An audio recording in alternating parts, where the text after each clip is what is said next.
10:30টার আগে আমরা ফুল মসজিদ ভরা, আমরা খতিব সাহেবের পিছনে নামাজ পড়ব, কিন্তু খতিব সাহেব আসছে নামাজ পড়া বয়ান শুরু করছে। বয়ান করার মধ্যেই এর মধ্যে রুহুল আমিন সাহেব আসছে, উনি চাল্লিপাল্লি নিয়ে ছাত্রদের নিয়ে আসছে, উনি বয়ান করতেছে।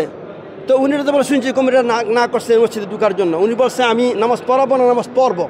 তো নামাজ পড়লে তুমি শৃঙ্খলা, তুমি একটা আলেম, তুমি আসবা নামাজ পড়ে চলে যাবা, কিন্তু আল্লাহর মসজিদে এই গ্যাঞ্জাম কেন হইলো? এই রুহুল আমিন সাহেব ইন্দুরিত হয়েছে, ইন্দু না হলে এটা হইতো না। আজকে গোটা জাতীয় কলঙ্কিত হয়ে গেছে।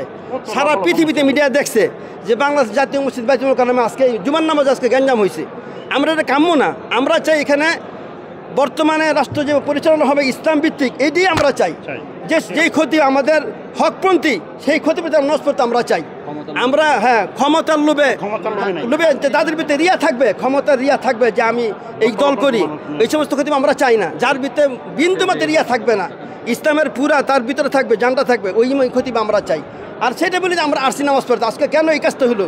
রুহুল আমিন সাহেব তো 5 আগস্ট থেকে পলাইছে। উনি পলাইছে, উনি আসে নাই। উনি আসলে আরো আগেই আসতো, উনি তো আসে নাই। তা আজকে কেন উনি আসলো? আর আসার পরে যেটা আমরা শুনলাম, উনি নামাজ পড়াতে আসছে, উনি বাধা দিছে, উনি বলছে নামাজ পড়াম না, পড়বো। কিন্তু আজকে আমরা কলঙ্কিত হয়ে গেছি গোটা জাতি। এটা আমরা কাম্য, এটা আমাদের কাম্য ছিল না। আজকে আল্লাহর কাছে আমরা সবাই দোয়া করি, আল্লাহ যদি আমাদের যতদিন দুনিয়াতে বাংলাদেশে রাখে, আমরা এই পরিস্থিতি বাংলা দেখতে চাই না আমরা।